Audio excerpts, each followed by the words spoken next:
Review, maître de l'univers. Pour les 40 ans de la licence, on est dans la gamme Masterverse de chez Mattel avec Princess of Power. C'est le personnage de She-Ra. On voit qu'on a une tête alternative avec le masque, d'autres paires de mains puisque ouvert-fermé, le bouclier, une cape un peu plus longue avec les épaulettes, bien sûr le glaive. Et derrière, un artwork absolument superbe, encore une fois. Rien à redire.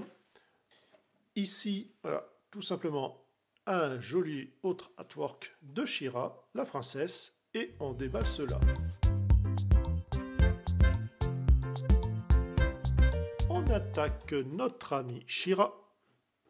Alors, articulation, la tête, qui est forcément gênée avec la chevelure, mais bon, ça va, ça...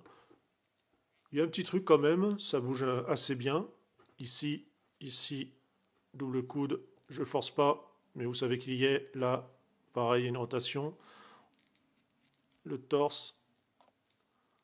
On a également ici, au niveau du bassin, la jambe, alors qui sera forcément gênée par la jupette. Oula. Bon alors, sachez que vous avez une double articulation au niveau du genou, méga dur.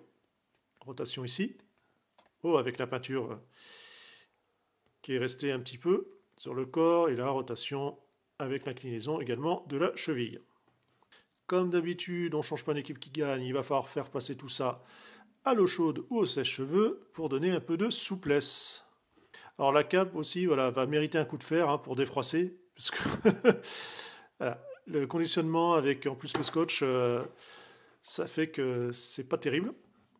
Alors je ne vous ai pas parlé de ça, mais effectivement, le visage, on voit qu'il est plus clair, en fait, comme les bras, contrairement au torse, puisque le plastique étant différent, forcément la peinture ne s'applique pas de la même manière.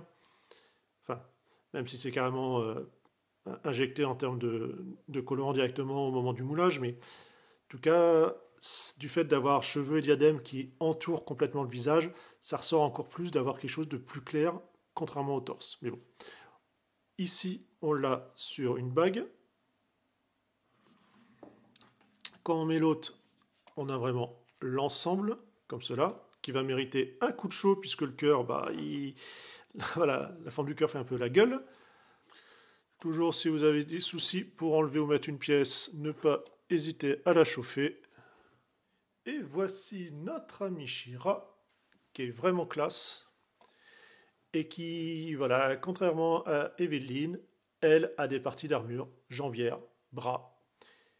La partie du torse, voilà, qui est un peu plus en volume que juste la partie sérigraphiée sur Evelyn.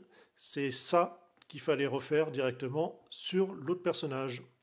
Alors le doré est sympa, même si pareil, je préfère toujours un doré un peu plus claquant. Bon, c'est peut-être l'habitude avec les Misclos Chevaliers du Zodiaque, mais bon, ça reste quand même sympa.